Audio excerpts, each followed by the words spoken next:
And yet he is giving his time to teach us. And so please prepare your notebook if you have anything that you can record, whatever he would share with us today. And without much further ado, let us welcome Pastor Ronnie Santos. Palakpakan po natin siya.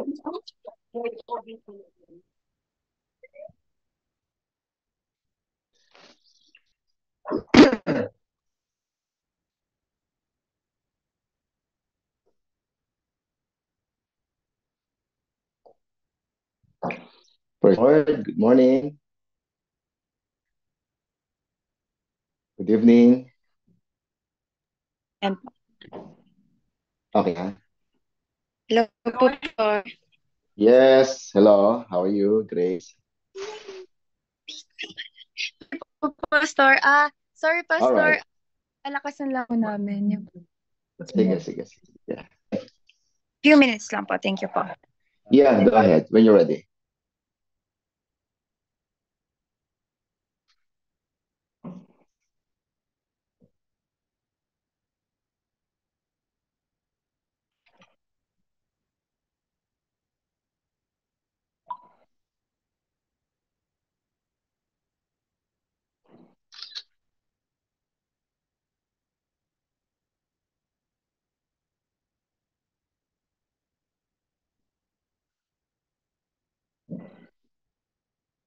Pastor Ronnie, if you can hear me po, kinukuha lang po yung Bluetooth para po ma-amplified po. Yes, Pastora. Thank you po.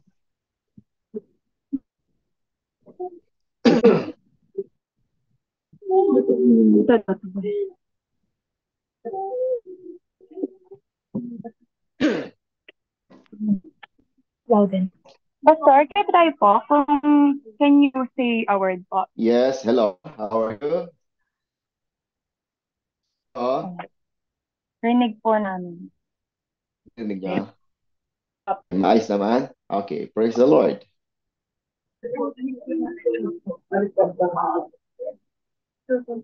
Yan po. All right na? Okay na? Pastor Ronnie, just to inform you po, aside from our brethren who are here in our basement, there are also some friends, Yes. brethren online, regular attendees of Okay. our prayer gathering who are joining us tonight po. Okay. Yeah. Thank you for that info. Yeah, we have JOV, Saskatoon, Ana Dingasan, Aris, and Rich. Okay, nasa Zoom po. Okay. Okay. Grace, okay na? Narinig niyo na ako?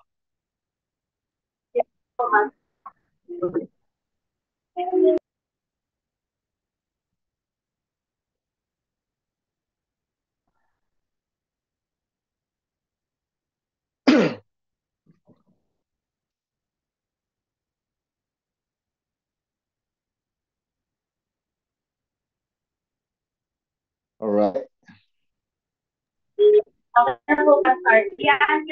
Okay. Yes, thank you. Once again, we're here to glorify the Lord, of course, and to listen to the word of God. And this is the special day of Pastora Norma. And happy birthday to you, Pastora. Ewan ko kung nakaabot na sa inyo ang greetings namin from the pastors. So, enjoy your day, Pastora. Ha? Alam ko, kasama natin ang Lord and patuloy na nararating ang kanyang kabutihan sa ating buhay.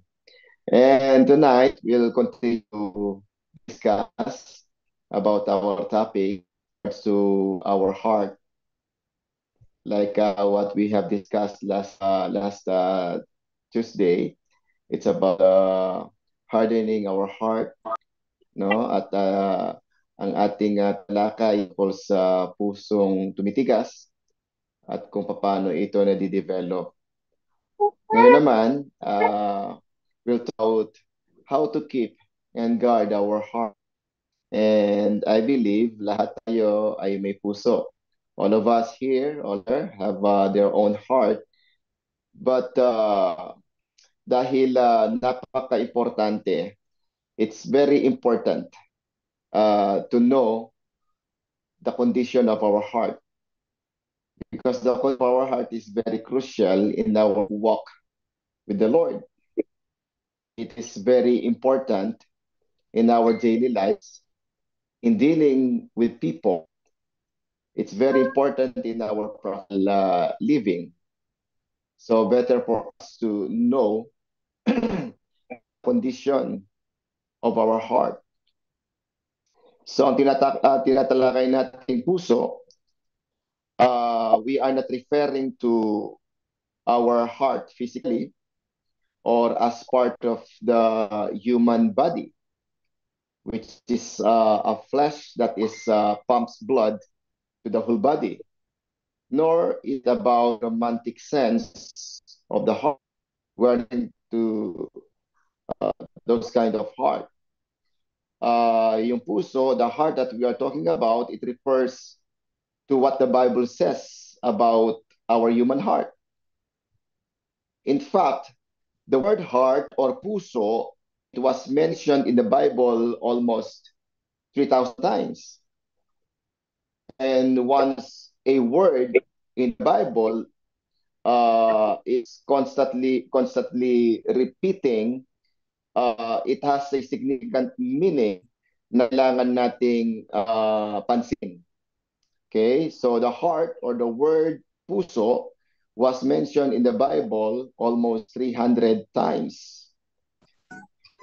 In essence, this is what the Bible is telling us about the heart of man. So, alright. Okay lang po ba sa... sige po. May mga noise lang po ako narinig.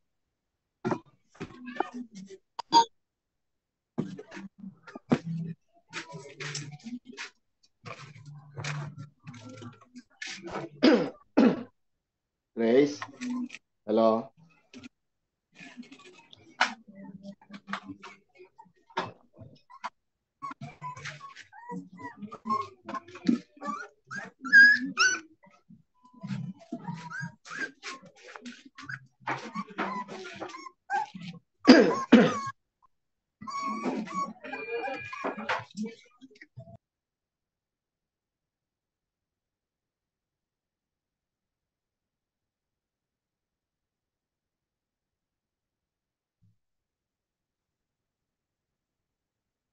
Hello?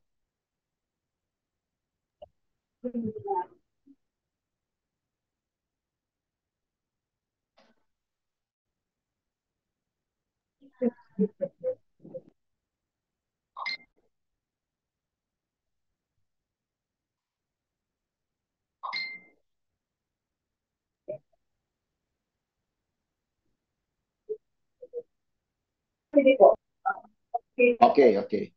Satuloy po ha, okay. Sige po. Pati ibang nasa online po siguro ating mga volume na po. And then kapag meron pa yung gustong i-question, siguro maya ilaw po natin yan kung magkaroon pa po tayo ng time. So alam ko po, hindi na medyo talagang malamig dyan. Negative 40 po ata tayo dyan. And salamat. I appreciate you, GOV, Saskatoon people, na kayo po yung naglalaan pa rin ng time para sa ganitong klaseng gawain despite of our bad weather or good weather. Ayaw kong tawagin bad weather dahil nandyan pa rin ang Diyos sa ating buhay. Lamig man, mainit, Diyos pa rin na siyang may kapahintulutan na lahat ng bagay. So, shall I continue now, Pastora? Okay. So, yung puso natin tinatalakay is it is the kind of heart na sinasabi ng Bible. So, it is the heart that is our spiritual organ where our desires and our emotions resides. Nandyan po sa binigay kong lecture, no? It is the organ of man, spiritual, not physical. It is not the heart that pumping the blood to our whole body, physical body, but it is the heart, the spiritual organ of man, where our desires and emotions resides. Plans, our wants, our decisions, and nag-stay sa ating puso. Meron tayong puso, we have a heart because God has a heart. And remember that we were created in the likeness and in the image of God. If God has a heart, tayo puso, God have a heart. Since God has an emotion and a will, we can say that He possesses a heart and will. Actually, si David, natawag siya, nabanggit siya as a man after God's own heart. He is the man after God's own heart. So the human heart, ito lang ang pagkakaiba. In its in its natural state is evil, dangerous, and deceitful. So in natural state, our heart is evil. Our heart is dangerous. Our heart is deceitful. It was mentioned in the book of Jeremiah chapter 17 verse 9. Pwede ho ba natin basahin sabay-sabay? Nandyan po sa inyong lecture na ibinigay. Everybody read. The heart. Go ahead po. Who can understand it? Sa Tagalog, ang ganda, ang puso daw ay pandaraya ng higit sa lahat ng bagay. No? At totoong masama. In reality, our heart in its natural state is evil. Actually, sabi ng Bible, sino makagagaling nito? And who can understand it? No one knows that our heart is evil. And we cannot accept that, actually.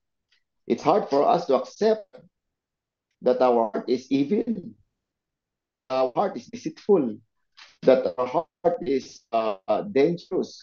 Especially kung ang alam mo sa sarili mo, mabait ka, mahirap paniwalaan na masama ang puso mo. No? But that is the natural state of our heart. Because of man's fall, it was affected even our deepest level. Because of man's fall, yung puso natin ay masyadong apektuhan. At its deepest level, doon sa pinakamalalim na atas ng ating puso, our mind was affected, our emotions was affected, our will, they were defiled by sin.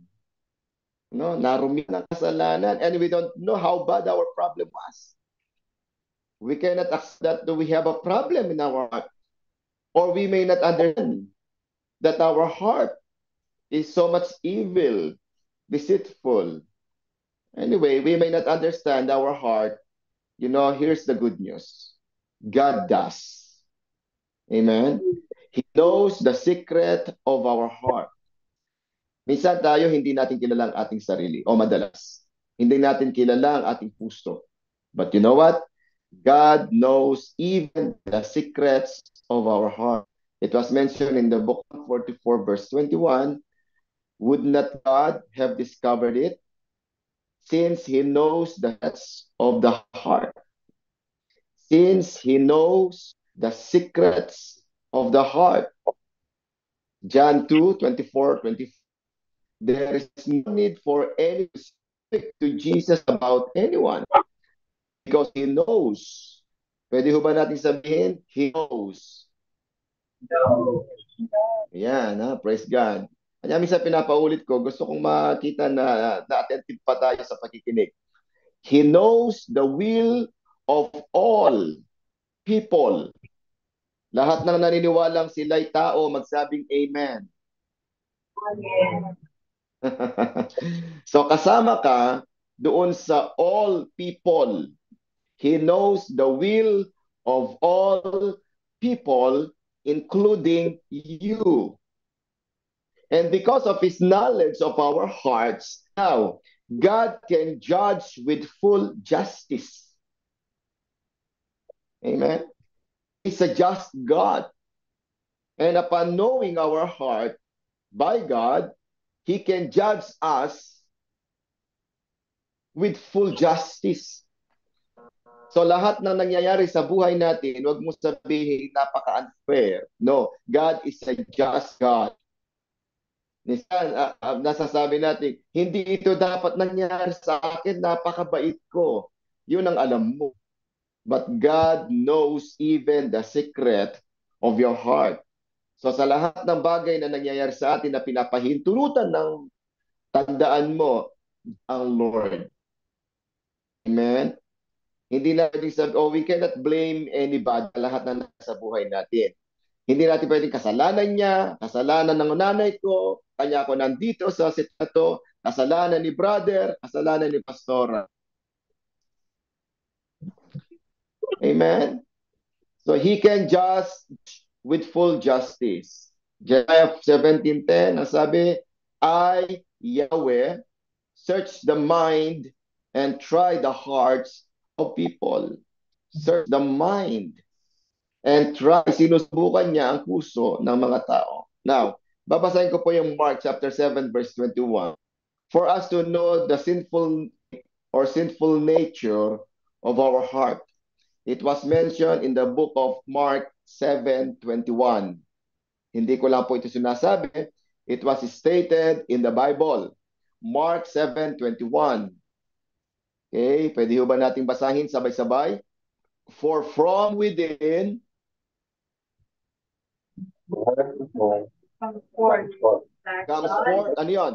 Bad thoughts, the fornications, sige po, thefts of fellow human beings, adulteries, the greeds, evils, cheating, lust, evil eye, the crown, the pride, ignorance, all these evil things inwardly heal and infect man.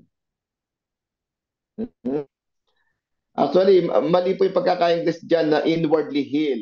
Ibig sabihin dyan, nagsisipang galing. Mali po yan. Okay? Yung masasamang pag-iisip daw, every evil thoughts, kasama ng fornication, including pagnanakaw, robbery, adultery, selfishness, no, greedy, lies, deceitful, deceiving or whatever, kahalayan, evil eye, hallelujah. Ang lahat ng yan, sabi ng Bible, lahat ng masasamang bagay na yan ay sa loob nagsisipang galing. Nanggagaling lahat sa kaloob-looban ng puso ng tao. And, ang sabi pa niya, it infect man. Kanya ganyan ang ating buhay minsan dahil baka yung kalagayan or the condition of our heart is not right. So better for us to guard and lagi nating bantayan ang ating puso. We will all keep and guard our heart regularly because napaka-importante ng kalagayan ng ating puso. So that is the state of our human nature or the nature of our heart. So in order for us to be saved, andyan po sa ating lecture, God must first change our heart. In order for a person to be saved, God must first change his heart. And this will only happen through the power of God, through the faith of our heart, after we got saved in the Spirit. Sabi na Romans 10:9, if you declare with your mouth, Jesus is Lord, and believe in your heart that God raised him from the dead, you will be saved. Let me repeat that word. and believe in your heart. So paano tayo makaliligtas sa masamang kalagayan ng ating puso? Believe in your heart. Dapat mabago muna ang ating puso at magkaroon ng pananampalataya sa Diyos. For it is with your heart, ang sabi ng verse 10, that you believe and are justified. It is with your heart. Sa pamamagitan ng ating puso, kaya tayo naniniwala at napawalang sala. And it is with your mouth that you profess your faith and are saved. How can you or how you can be justified? How we can be justified? Through faith of our heart in God. So kailangan ang puso natin ay nananalig sa Diyos. Amen? Our situation is very critical and damaged because of the condition of our heart. But praise the Lord. Everybody say praise the Lord. Come on, shout it out with me. Praise the Lord. By His grace, God is able now to make us a brand new heart. He is able to give us a brand new heart and cleanse our heart from any impurity. Sabi po ng Psalm 51 verse 10, create in me a pure heart, O God, and renew a steadfast spirit within me. Ezekiel 36:26-27, I will give you a new heart and a new spirit. Ilan po sa inyong gusto nang magkaroon ng bagong puso? Magtaas ng kamay. How many of you wants to have a brand new heart? Come on, a pure heart. Amen? Sabi niya, I will give you a new heart. That's a promise of the Lord. I will give you a new spirit. I will make your disobedient heart obedient. I will give you my spirit so that you can walk according to my rules and you can follow my commandments carefully. The reason why it's hard for us to follow the decree of God, it's because the condition of our heart is not okay. Is that right? We have an disobedient heart sometimes. No, matigas ang ating puso. No? But the promise of the Lord, He will going to change that stony heart is to an obedient heart. No? That defiled heart, the Lord can change us into a heart that is pure, into a heart that is holy. Amen? At paano manggagaling yan? Manggagaling yan sa pamamagitan ng ating Panginoong Jesucristo. At mangyayari yan when we believe in our heart the Lordship of the Lord over us. And God have promised us to give us a new heart and a new spirit. Isaiah 57 verse 15, tingnan po natin ang ating lecture. I dwell in the high and holy place, with Him also with repentance and humility, to revive the heart of the humble. Hallelujah. That is the power of the Lord na pwede niyang gawin sa atin, that He can do to us, to give us a brand new heart, to revive our heart, and to revive the heart of the contrite. Amen. Next, how does God create a new heart in us? How does God create a new heart in us? God's work of creating a new heart involves what? Nakibasa po, kasama dyan ang dalawang bagay. Testing our hearts and filling our hearts with new thoughts, new wisdom, new desires. That's how God works when He is creating a new heart in us. He is testing our hearts and filling us with new thoughts, new wisdom, new desires. Ladies and gentlemen, people of JOV Saskatoon, you are so good now because God have planted a seed of goodness in your heart. Tandaan niyo po yan. You are so forgiving now because God have planted a seed of forgiveness in your heart. Hindi ka mabuti dahil mabuti ang nanay mo, dahil mabuting talaga ka. No, mabuti ka dahil ang Lord nagtanim na ng binhi ng kabutihan sa puso mo. Nakapagpapatawad ka because the Lord have planted a seed of forgiveness in your heart. Hindi dahil mabait ka, no. Kasi walang kalikasan na mabuti sa atin. Amen? In a natural state of our heart, there is no good that will come from our heart. Nabasa na po natin kanina sa Mark kung ano ang lalabas sa puso ng isang taong doon sa kanyang natural state.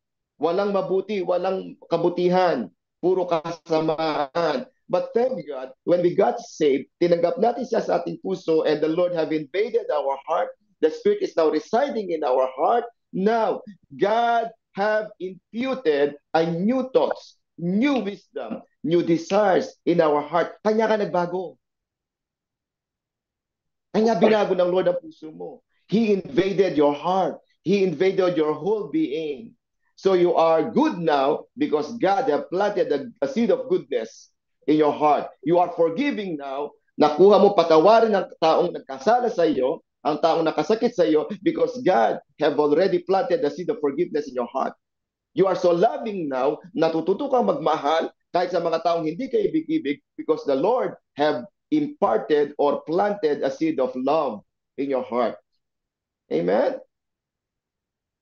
Amen. Kanya ka masipag ngayon because the Lord have planted a seed of kasipagan sa buhay mo. Masipag ka sa ministry, the Lord have imparted that kind of seed in your heart.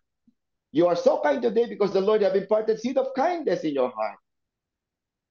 Amen. Nakakaunawa ka ng mga bagay na spiritual dahil binuksan ng Lord sa puso mo na makaunawa ng mga bagay na spiritual. Nagkakaroon ka ng insight with the word of the Lord. You are receiving revelations from the Holy Spirit. Binuksan ng Lord ang kamalayan mo sa mga bagay niyan because the Lord have invaded your heart. Amen. Praise the Lord. Lahat ng mababait magsabing amen.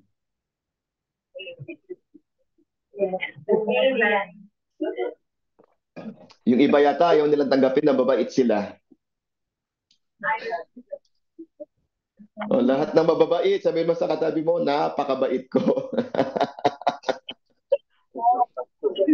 Yes. Hey, mabait ka. Mabait ka dahil ang Lord, pinasok niya ang puso mo. Hindi dahil mababait ang mga ninuno mo. No. Because the Lord have imparted goodness, kindness in your heart through the power of the Holy Spirit. Amen. Kontento ka sa buhay ngayon because the Lord have planted a seed of contentment in your heart. Peaceful ka, meron kang seed of peace in your heart. Joyful ka, hallelujah, kahit sa mga bagay na nangyayari sa buhay mo. Kahit hindi mo naintindihan yung mga nangyayari sa buhay mo. And yet, nagagalak ka pa rin because the seed of joy was already imparted in you kasama ng Santong Espiritu. Hallelujah. Amen. Paano nangyayari yan? It is through our relationship with God, our constant fellowship with God, and through His Word.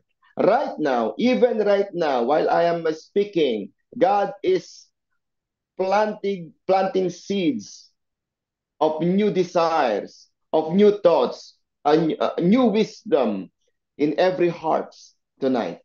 While I'm speaking, He's now planting seeds of new desires, seeds of new thoughts, seeds of new wisdom in every heart. Hallelujah. Kanya kapag ang isipan natin magulo, come on, pa-invade mo kay Lord yan. Let God invade your mind. Let God invade your heart. Ipasakop mo kay Lord. Tingnan mo magkakaroon ka ng bagong pananaw sa buhay. That's how it works. It creates a new heart in us. Amen? So since the heart center our being, the Bible places a high value on keeping our hearts clean. Amen? Praise God. Sabi ng Proverbs 4:23, keep thy heart with all diligence, for out of it are the issues of life. Ganyan, magbigay ang Biblia ng pahalaga sa ating puso. Mataas ang pagbibigay niya ng value sa pag-iingat na ating puso. In the Bible, it's very important to keep our heart clean and pure because out Out from it come issues of life. Amen? Gusto kong basahin sa Tagalog, verse 20 ng Proverbs 4, verse 20. Basahin natin. Aking anak, salita ko ay pakinggan. Pakinggang mabuti. Pakinig mo ay hiling sa aking sinasabi. Verse 21. Huwag itong babayaang mawala sa panig. Sa puso ay ang mabuti at malalim. Hallelujah. Sa puso it ng mabuti at malalim ang salita ng Diyos. Pagkat 22, itong kalaman ay daan ng buhay, nagbibigay lusot at kagaling sa katawan. Ang puso mo'y ingatang mabuti at alagaan. Ganun na lang ang pagpapahalaga ng Biblia sa ating puso. Bigyan natin ng marubdob na pag-iingat, pagbabantay. No? Ang puso mo'y ingatang mabuti at alagaan pagkat iyan ang siyang bukal ng buhay mong tinataglay. Alam mo kung bakit ganyan ang buhay mo ngayon? Dahil iyan ang lagay ng puso mo. Ilayo mo sa iyong bibig ang salitang mahahalay. Ilayo ang mga labi sa kasinungalingan. Palaging sa hinaharap ang pukol ng iyong tanaw. Ituon ang iyong pansin sa iyong patutunguhan. Siyasatin mong mabuti ang landas na lalakaran. Siyasating mabuti ang landas mong lalakaran. Sa gayon, ang lakad mo ay laging matiwasay. Huwag kang liliko sa kaliwa o sa kanan, humakbang ka ng papalayo sa lahat ng kasamaan. Why do we need to guard and protect our heart? Because from our heart, it flows the issues of life. Because the heart is the source of all matters of life. Why do we need to guard and protect our heart? Diyan ang gagaling. Yan ang pinagmumulan ng usapin sa buhay mo. Anong ibig sabihin nun? Whatever we allow to enter into our heart, if not examined and evaluated properly, it will undoubtedly be expressed in our lives and in our action, in a positive ways or in a negative ways. Kung ano man po ang ating pinakikinggan at pinapapasok sa puso natin, yun lang din naman ang lalabas. What comes in will comes out. Garbage in, garbage out. So watch everything that enters your heart. Don't let everything get into your heart easily without examining and evaluating them. Everything that wants to enter into your heart, examine those things. Evaluate those things. Wag lang basta-basta tanggapin. Because this is where all matters about life come from. Your plan will come from your heart. Your decision will come from your heart. Your career now, because it flows from your heart. Your job now, you have, katulad ng trabaho mo ngayon, it flows first from within. Your love life, bakit siya ang asawa mo? Dahil nanggaling yan sa puso mo. Your attitude, ganyan-ganyan ang ugali mo because it flows from within. Your character, your personality, diyan lahat dumadaan. Your action, your behavior, even your faith, even your desires, your wisdom, your emotions and feelings. Lahat nanggagaling sa puso. Kanya ingatan ang pinapapasok sa ating puso. Guard your heart. Keep your heart clean and pure. Let God invade your heart because from it flows the issues of life. For from within, ang sabi ng Mark 7:21, ni-reaffirm ni Mark, out of the heart of man come evil thoughts, katulad ng ating binasa kanina. Amen. Di ko na babasahin. Nabasa ko na yan. Matthew 15:18, but what comes out of the mouth proceeds from the heart.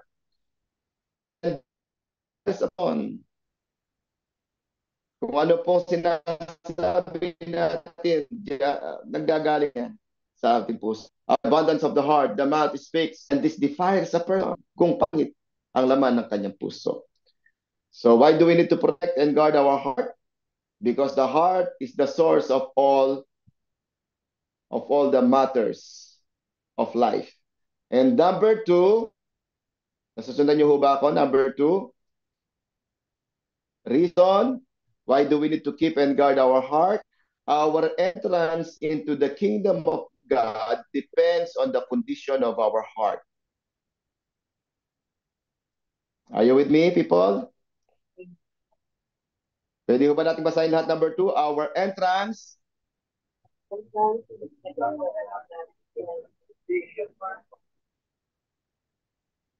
depends on the condition of our heart. Hindi ko lang po kayo masyadong marinig. Magtatanong sana ako sa inyo, pero sige, dire-diretso na lang ako. Matthew chapter 5 verse 8, blessed are the pure. Everybody say pure.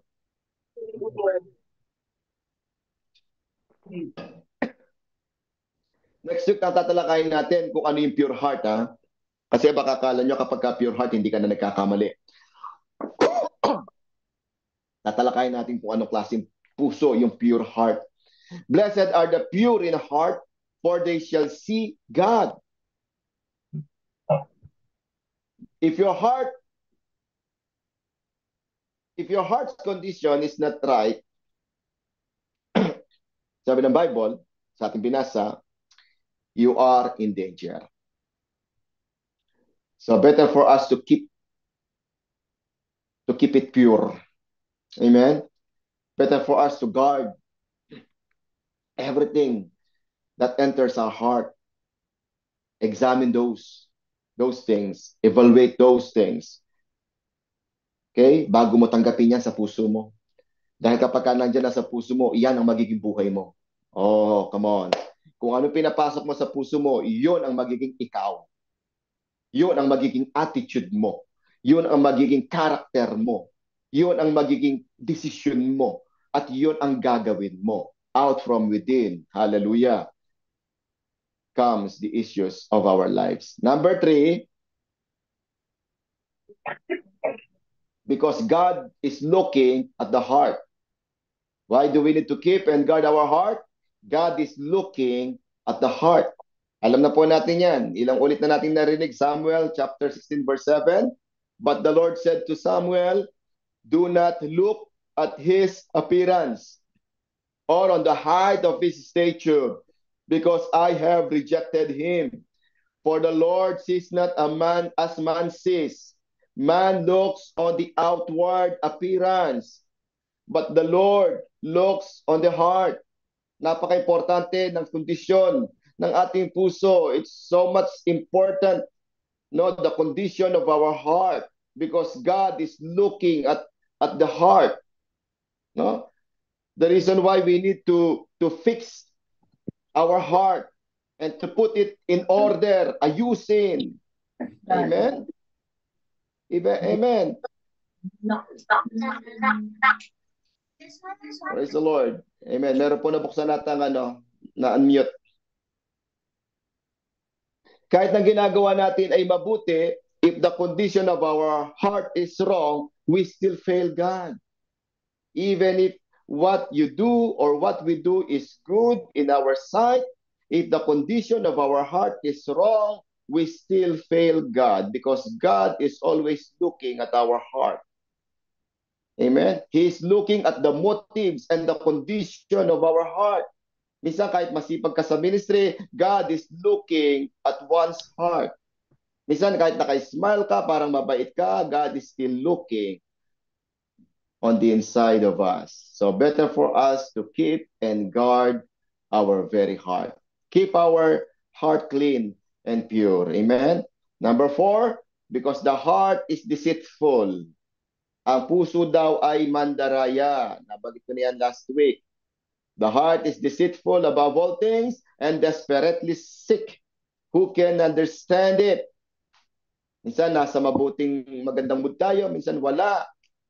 Sometimes you want to serve God, sometimes you don't feel like serving the Lord. It's deceitful. So, wag ka masyadong magtiwala sa sarili mong puso. Amen. So let God invade our heart. Number 5, because God is already imparted or planted seeds in our heart. Ito po nabanggit ko na sa una. Okay? He planted seeds in our heart. So those seeds ay kailangan nating bantayan at ingatan. Amen? Notice those seed. Seeds are meant to grow. Seeds are meant to germinate. Seeds are meant to expand. Seeds are meant to grow and bear more fruit. Amen? Ano pong klaseng seed yan? He imparted seed of the Word of God. He imparted the seed of the Holy Spirit. He imparted seed of potentials and abilities in our heart. Amen? So bakit natin kailangan bantayan? Kasi ang Lord naglagay na ng binhi sa puso natin. It is the seed of the Word of God. Huwag nating hayaang dumating yung ibon para tukain yung mga binhi. No? Guard your heart. Seed of the Holy Spirit. He invaded our heart with the power of the Holy Spirit. So the seeds are meant to grow and bear more fruits. The seeds are meant to explode and multiply. Bakit ka nagtatanim ng binhi? Para ito'y lumago at magbunga, mag-increase, mag-multiply. How can these seeds grow and multiply and bear fruits if the condition of the soil, which is our heart, is not in good condition? Huh? How can these seeds will grow? Kaya minsan, ang salita na naihasik sa ating puso ay hindi nagbubunga. Walang problema sa seed. Ladies and gentlemen, there's no problem with the seed. Seeds have the potential to expand. Seeds have the potential to grow. Seeds have the potential to become tree. Amen? And bear more fruits. And from that fruits, there are seeds in them. But bakit hindi kayo lumago? May problema ba is there any problem with the seed? There's no problem with the seed. Ang problema, the problem is the condition of the soil, which is our heart. So we need to guard our heart and everything that enters it, because our heart have a big impact in our practical living. It has a big impact. It can affect your plans. It can affect your decision. It can affect your feelings. It can affect your mood. It can affect your lives, your daily living. It can affect your pakikisalamuha sa ibang tao, pakikipag-usap sa kanila. Amen? So we need to always check the status of our heart regularly. The seeds planted in our heart will have difficulty growing and bearing fruit if the condition of our heart is not that good. Amen? So, sasabihin ko lang po itong susunod, pero hindi na ako magdi-detail. Baka may question na kayo. Tutuloy ko na lang ito next week. Diba, if you remember the parable of the sower, sa Matthew chapter 13, the parable of the sowers, there are 4 kinds of heart. That 4 kinds of heart are the condition, no, of the soil, of the heart, of every heart. So, iniisa-isa niya. Number 1, an exposed heart. Ano po yung mga exposed heart? A heart that is exposed with the works of the devil. Masyadong exposed. Yung mga binhing na naglag sa daan, no? Masyadong exposed sa gawa ng Satanas. Masyadong compromised sa gawa ng Satanas. Kanya every seed na pupunta sa kanilang puso, hindi man nakukuhang tumubo. Hindi man nag-sprout yung binhi. Hindi man nakukuha mag-sprout yung binhi. Kaga tinutuka ng ibon. Kasi there are hearts that are so much exposed with the works of the devil. They are so much exposed with the works of sin. They are so much exposed with the works of the enemy. Kaya yung binhi o salita na naihahasik sa kanila, hindi man makuhang tumubo. So the problem again is not the seed. The problem is the condition of the heart. The problem again is not the preacher. The problem is the condition of the heart. Tandaan po ninyo, sa 12 disipulo, si Judas, si Jesus na ang kanyang teacher, pero nakuha pa niyang magtaksil sa ating Panginoon Kristo. Amen? May problema ba kay Jesus? Walang problema kay Jesus. The problem for Judas is the condition of his heart. Same thing with us. Akala natin minsan si pastor ang problema, ang pangangaral niya ang problema. No, it's the condition again of our heart is the main reason why those seeds ay hindi nakukuhang tumubo. Amen? Sabi nga ng ating binasa kanina, kung ulitin ko, take good care of your heart and take care of it because this is the source of the life you have. Yan ang magandang simpleng paliwanag. It is the source of the life you have. Ano po daw po yan? Our heart. So take good care of your heart. Take care of it. Keep lewd words out of your mouth. Keep your lips away from lies. Huwag mong i-expose ang sarili mo sa kasalanan. Huwag mong i-expose ang sarili mo sa kasinungalingan. Always keep your eyes on the future. Focus on your destination. Examine carefully the path to walk. Bantayan ang bawat hakbangin, lalakarin mo so that your walk will always be safe. Do not turn to the left or to the right. Step away from all evil.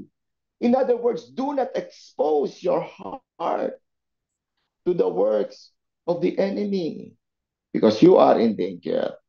Kanya yung mga binhing narinig natin, hindi nakukuhang tumubo. Amen? Amen. And number 2, a stony heart. Number 3, a busy heart.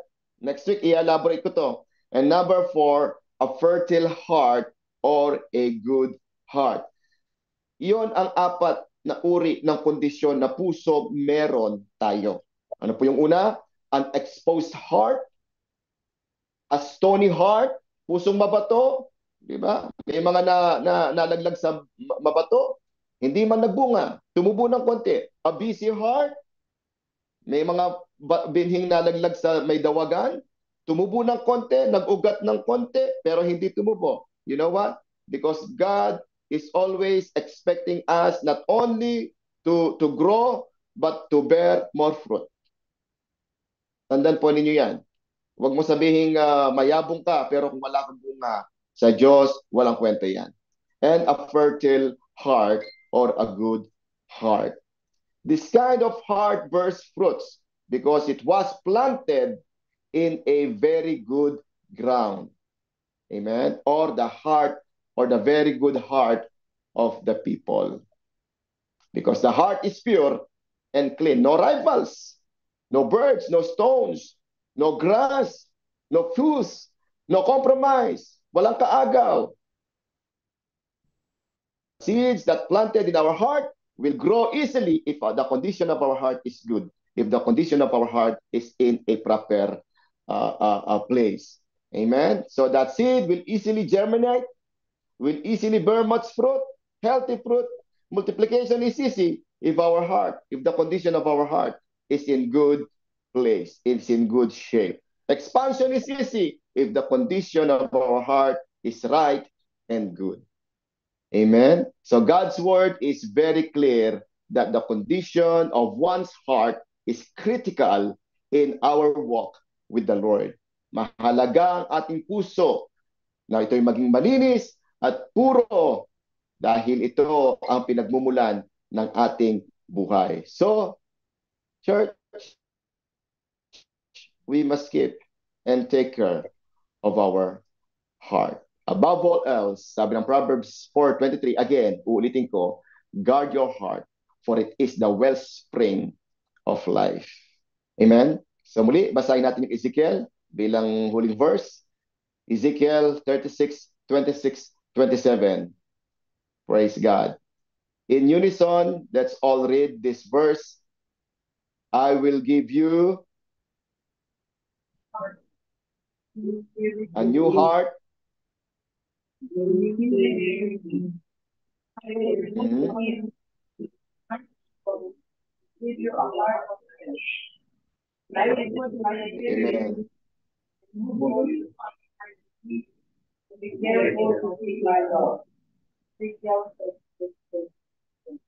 Praise the Lord. Amen. Amen. That's a promise of the Lord. Yes, in in uh, in human nature, mahirap mabuhay ng banal. But thank God, God can give us a brand new one, a brand new heart. He can give us a pure heart. He can remove those heart of stone and give us a heart that is obedient. He can put His Spirit into our heart. He can put His Spirit into us so that we can follow His commandment. We can keep His commandment. We can keep His decrees. Amen? Amen? So madaling gawin yan if God is invading our whole heart, our whole human being. So ano pong gagawin natin ngayon? Let's all keep and guard our heart. Amen? Bantayan natin ang ating puso. Diyan tumitingin ang Lord. Diyan ang basihan niya kung kanya kang isasama at ipapasok sa kanyang kaharian. Diyan ang gagaling at pinagmumulan lahat ng mga issue ng buhay mo. Diyan. Amen? At dahil ang Lord, because God already planted a seed in our heart. So keep our heart. Para yung seed na yon ay kusang lalabas. It will easily grow. It will easily germinate. It will easily bear fruit. Hallelujah. Not only one fruit, but fruits. 30 folds, 60 folds, and 100 folds. Yan ang pangako ng Lord. God will going to increase us and multiply us. That is the promise of the Lord. Amen? Amen. Everybody say amen. Palapakan nga natin ang Lord. Palapakan natin ang Lord. Come on. Bilang panghuli, meron lang pa akong gustong i-ano sa inyo. Are you ready for God's multiplication? Ha? Lahat ng ready sa multiplication ng Lord, say amen. Are you ready for God's increase in your life, people, in your family, in your career? God will going to multiply us. Meron po akong one whole sheet of paper here. Ang pangako ng Lord, minimum is 30-fold. And then 60-fold, 90-fold, even 100 folds. Hallelujah. Ganyan mag-multiply ang Lord. Hindi pa tapos ang Diyos sa buhay mo. Basta the condition of our heart is right. If the condition of our heart is in good condition, hallelujah, those seeds that was planted in our heart, come on, listen to me, those seeds that are planted in our heart, they can easily grow and bear so much fruit.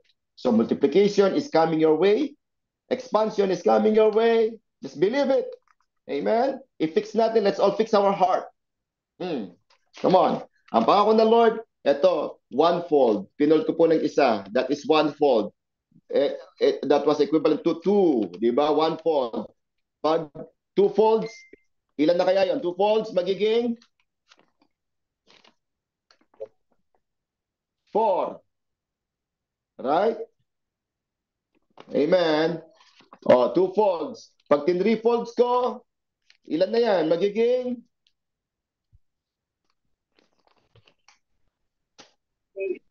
ilan na? 8. Tama? 1, 2, 3. 3 folds, naging 8. And then, 4 folds, palagay nyo, ilan na yan? Magiging 16. 5 folds, magiging 32. Hindi ko na kayang i-fold, pero ang pangako ng Lord, 30 folds minimum. 5 folds pa lang yan, naging 32 na. 5 folds pa lang, naging 32 na. Nasaan yung camera ko? 6 folds, magiging 64. 7 fold, magiging 128. So 7 fold pa lang, naging 128 na. 8 folds, magiging 256. Ang pangako ng Lord, kapatid, 30 folds minimum.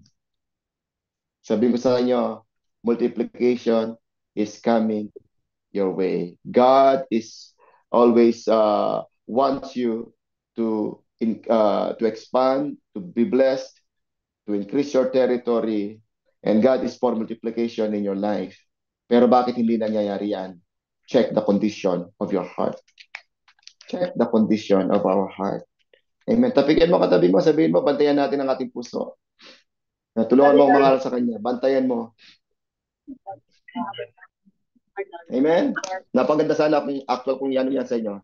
Anyway, the Lord bless you, Pastora. God bless you po sa time na binigay niyo sa akin to speak with you the message of the Lord.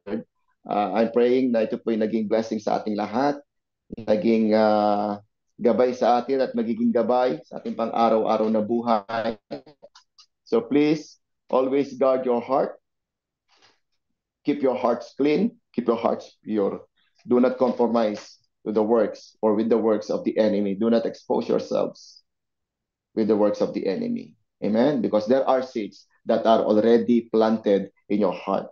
In order for those seeds will germinate, to grow, and bear so much fruit, guard your heart. Amen? Palakpakan natin ang Lord. Thank you. God bless you.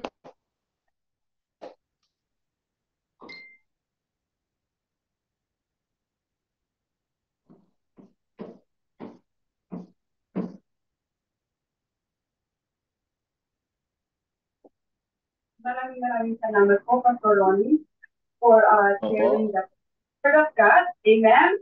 Amen. Amen. And we those who are listening to us online, and even those who are here right now, all of us have soil, ready to willing, ready to receive the word of God. And as Pastor Ronnie has told us a while ago, he will continue the lesson next Tuesday. And so he will Yes. teach us about the kinds of heart, what is a pure heart. And so let us all be excited. Amen. We will learn a lot from it. All of us want to have the minimum of 30 fold as promised in the Bible. But the question is our heart ready? And we are studying the Word of God so that as we listen, as we hear the Word of God, and these are the words of Jesus, remember? He said, everyone who hears the words of mine and puts them into action, he is a wise man. And so we all want to be wise enough to do this. And so let us continue to be patient, to be committed, to be devoted in studying the Word of God, to be praying and putting into action whatever we learn. And it's not only 30-fold. My giving 60-fold, my giving 100-fold. Hallelujah. Amen. So, Pastor Ronnie, thank you for joining us tonight. Yes. And your kind permission, Pastor Ronnie, would you like to pray for us as before we would, conclude our gathering for tonight? And we are just so privileged na kayo po ay naglaan ng panahon. You spend time with us in order for us to be equipped tonight. Maraming salamat. So,